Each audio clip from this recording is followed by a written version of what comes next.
Hello everybody. अभी हम लोग एंटर करने जा रहे हैं इन river boat problem.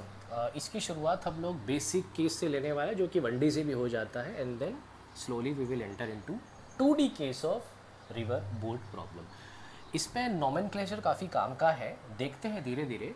River boat problem में मैं इसको कुछ अलग अलग केसेस में डिवाइड कर लेता हूँ। For example let me take one particular case. For example this is case 1। मान लो मेरे पास एक बड़ी सी रिवर है एंड उस रिवर में कुछ ना कुछ डेप्थ भी है। For example this is my river and इसको मैं क्या कर लेता हूँ, ये जो मेरा रिवर है इसको मैं विथ ऑफ द रिवर नाम दे देता हूँ मैं। तो मान लो this is my width of the river D. तो बेसिकली ये मेरा हो जाएगा विथ स्मॉल डी। कभी कभी इसकी ज़रूरत पड़ सकती है। This is my with. River का एक पर्टिकुलर डायरेक्शन हम लोग ले लेते हैं, ठीक है। Let us take velocity of river in this particular direction like this. तो रिवर जो है आई कैप के डायरेक्शन में फ्लो हो रही है।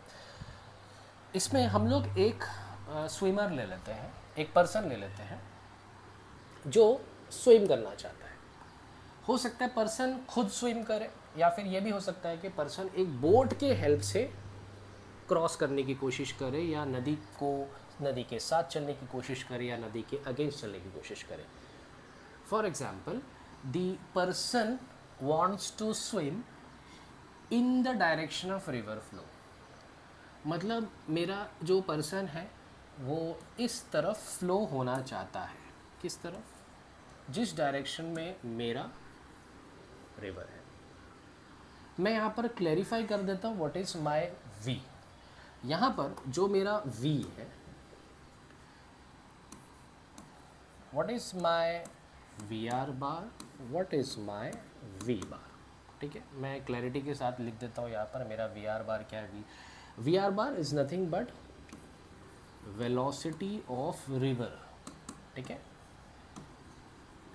रिवर जिस भी डायरेक्शन और मैग्नीट्यूड के साथ फ्लो हो रही है उसका velocity. What is V? Very carefully इसको समझना ज़रूरी है। This is my velocity of man या boat in still water. Velocity of man या boat in still water. In still water ये बहुत काम का है, मैं इसको अंडरलाइन कर लेता हूँ। स्टिल वाटर न्यूमेरिकल में ऐसी लैंग्वेज होगी। ये वही बात हो गई कि पानी अगर ठहरा हुआ है, if the river is still. एक स्विमिंग पूल ले लो, स्टिल ही होता है। उसमें अगर हम 2 मीटर पर सेकेंड से स्विम कर रहे हैं तो what will be my velocity of man with respect to ground? What will be my velocity of man with respect to ground? ये है मेरा अननोन क्वांटिटी। मैन होने दो, बोट होने दो। What will be my velocity of man with respect to ground?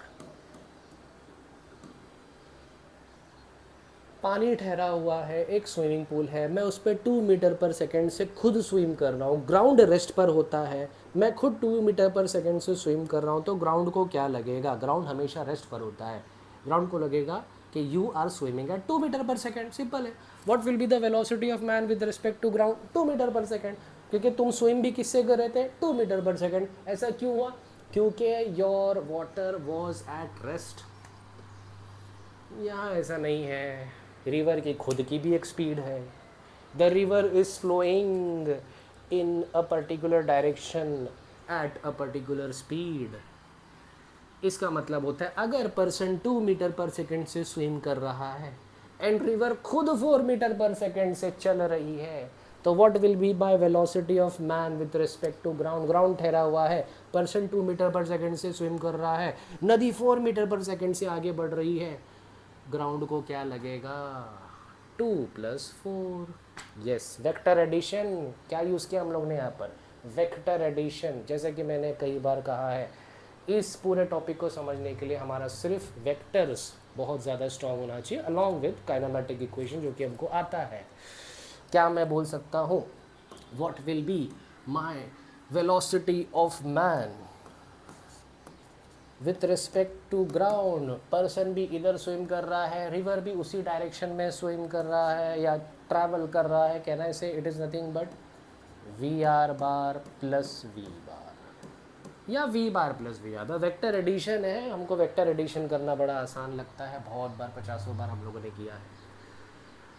इसका मतलब ये है कि मैं अगर नदी के डायरेक्शन में स्विम करता हूँ या मैं अपनी बोट नदी के ही डायरेक्शन में चलाने की कोशिश करता हूँ, मेरा रिलेटिव मोशन बहुत ज़्यादा बढ़ जाएगा, मेरा वी बार बहुत ज़्यादा बढ़ जाएगा irrespective of my own velocity, क्योंकि मेरे पास रिवर का भी वेलोसिटी है। इस वाले केस को हम लोग ने नाम दे दिया है डाउनस्ट्रीम। इस वाले केस को हम लोग ने नाम दे दिया डाउनस्ट्रीम। डाउनस्ट्रीम का मतलब होता है जिस डायरेक्शन में रिवर उसी डायरेक्शन में तुम खुद जा रहे हो। लेकिन ऐसा नहीं हुआ तो, उल्टा हुआ तो, ऐसा नहीं हुआ तो, उल्टा हुआ तो, उल्टा हुआ मतलब अब इसको हम लोग ने नाम दे दिया है अपस्ट्रीम। अपस्ट्रीम मतलब नदी वही है, उसका जो विथ वगैरह है ये भी वही है। This is my with of the river, ठीक है। रिवर का वेलोसिटी का डायरेक्शन हम लोग ले लेते हैं, मान लो this is the velocity of river, same direction में मैं ले लेता हूँ। This time the person wants to swim in opposite direction, मतलब अगेंस्ट द रिवर फ्लो। ये बात समझ रहे हो? उल्टे डायरेक्शन में मेरे को, नदी के अगेंस्ट में मेरे को स्विम करना है या बोट चलाना है। ऐसा होता है, करना पड़ता है, बाय चॉइस या बाय फोर्स मुझे करना ही पड़ सकता है। तो अगर ऐसा सिचुएशन आया, पूछा जाएगा what is the velocity of man with respect to ground. Ground क्योंकि रेस्ट पर होता है, ठीक है। Width of the river D, width of the river D, तो what is the velocity of man with respect to ground. क्या मैं बोल सकता हूँ it is nothing but again vector addition, opposite direction है तो डेफिनेटली सब ट्रैक्ट हो जाएगा। V R bar minus V, same direction था मैंने ऐड किया, ऑपोजिट डायरेक्शन था मैंने सब ट्रैक कर दिया। अपस्ट्रीम मैं नदी के अगेंस्ट जा रहा हूँ, रिवर ऐसे है, मेरे को ऐसे बोट चलानी है, मेरा net velocity will definitely be a lesser value. ये अगर हम लोग ऑब्जर्व करेंगे ये तो 1D हो गया है। यस बिल्कुल ये 1D ही है।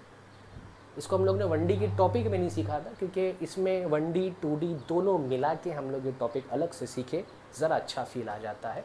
तो रिवर बोट का 1D वाला 2 केसेस मैंने ले लिया। लेट्स एंटर इनटू 2D वाला केस।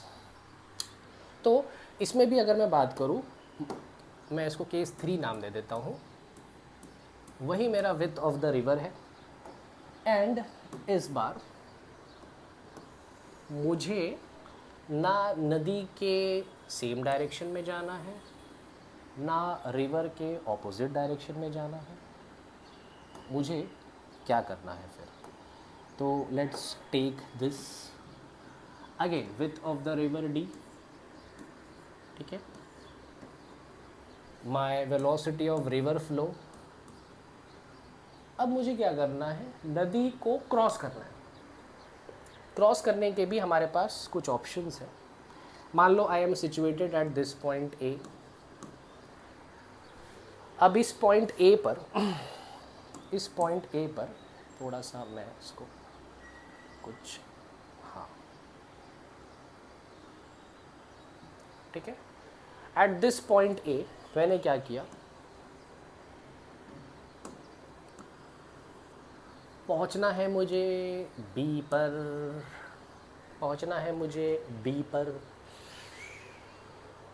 मेरे पास एक बोट है या मान लो मुझे स्विम भी करना है, तो मेरे पास कुछ चॉइसेस है। Either I can start to swim in this particular direction और I can start to swim in this particular direction. ऐसा करना तो नहीं चाहिए। अगर मैं ऐसा करूँगा, रिवर ऑलरेडी फ्लो हो रही, तो मुझे नहीं लगता है कि मैं नदी को पार कर पाऊँगा।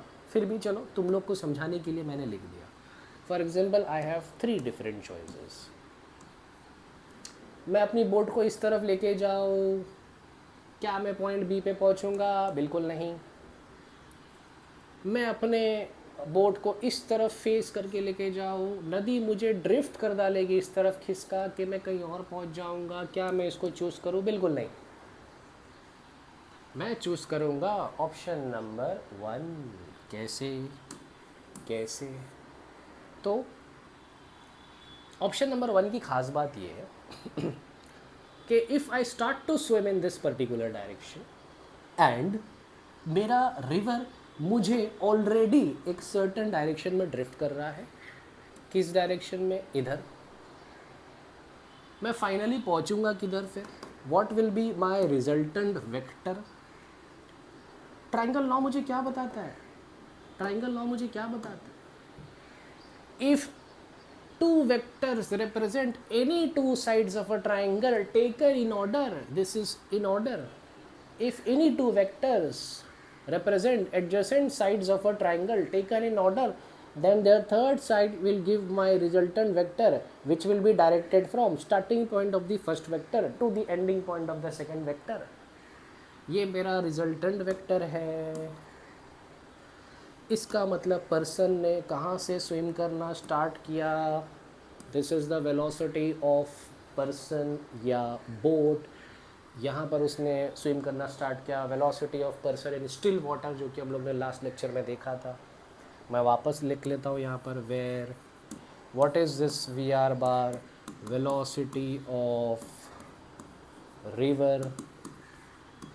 तो फिर what is this V bar? velocity of man in still water. in still water, still water बहुत ही important concept था, मैंने last lecture में बताया था। अब जो मुझे आउटपुट मिल रहा है वो क्या है? what is my velocity of man with respect to ground? what is my velocity of man with respect to ground? with respect to ground, ठीक है। तो ये जो ब्लू वाला पार्ट है यही तो मेरा रिजल्टेंट वेक्टर है, वी आर बार। फाइनली मैं कहाँ पहुँचूँगा?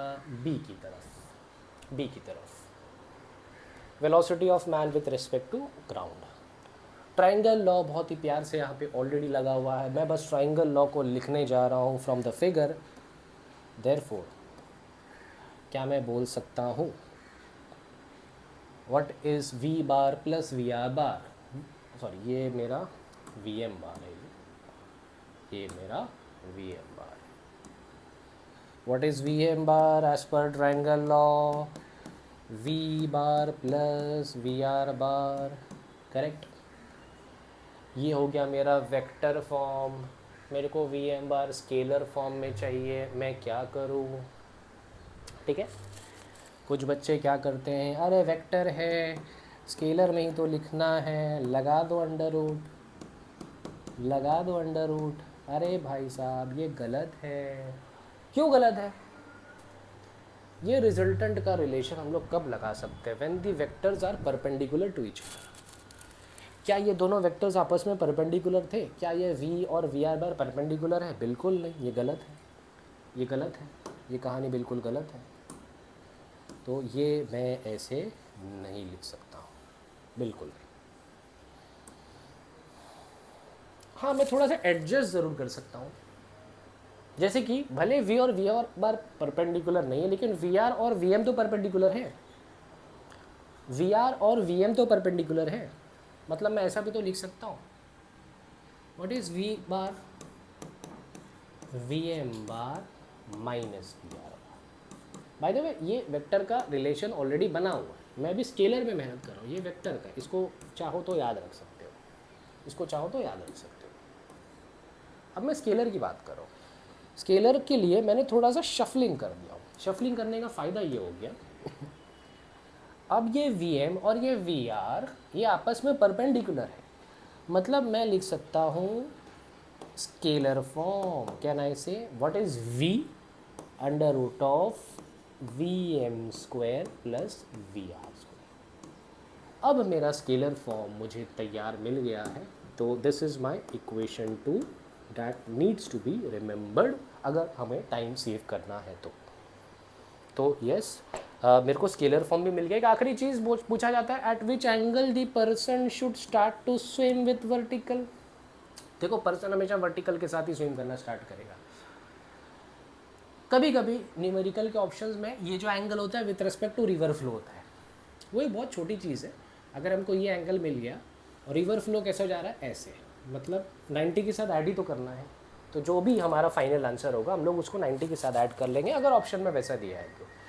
ये थीटा निकालने का बड़ा आसान काम है। I have opposite, I have hypotenuse, definitely I will use what, I will use yes sine, यानी can I say what is sine theta, opposite upon hypotenuse.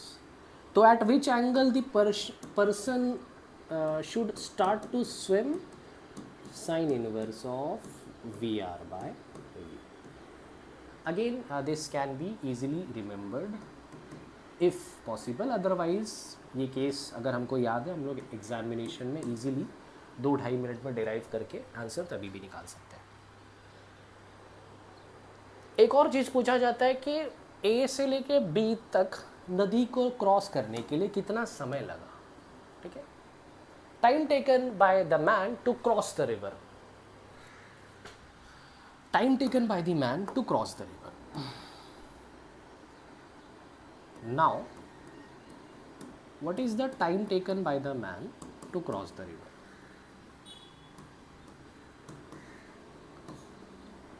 To cross the river. तो इसके लिए हमें करना कुछ नहीं है। What is time? Distance upon speed. देखो time is not a vector quantity, वो तो स्केलर है। डिस्टेंस यानी विड्थ ऑफ द रिवर, मुझे यहाँ से यहाँ पहुँचना है तो मैंने यहाँ से यहाँ मान लो डिस्टेंस ले लिया, तो स्पीड भी मैं वर्टिकल लूँगा। If I am taking distance as vertical quantity, speed भी मेरे को वर्टिकल लेना पड़ेगा। मतलब आई हैव बेसिकली 2 चॉइसेस, ये d by either I can take Vm if Vm is available. अब ये Vm खुद ही अननोन क्वांटिटी रहेगी तो क्या करोगे, तो instead of d by Vm मैं बोलूँगा कि बाय डिफ़ॉल्ट जो हमारा फर्स्ट चॉइस होना चाहिए, देखो ये v है तो ये क्या हो जाएगा v cos theta. If this is v, this will be v cos theta, तो I can use what is time d by v cos theta. But by any chance अगर Vm अवेलेबल है, numerical में दिया हुआ है, तो मैं इसको क्या यूज़ कर सकता हूँ, d by Vm। No problem, no problem. हमें टाइम निकालने से मतलब है, डेटा हमारे पास क्या अवेलेबल हम लोग उसके साथ खेलेंगे। तो this will be my unknown quantity fourth that will be asked in the numerical. तो this is my case 3। Thank you.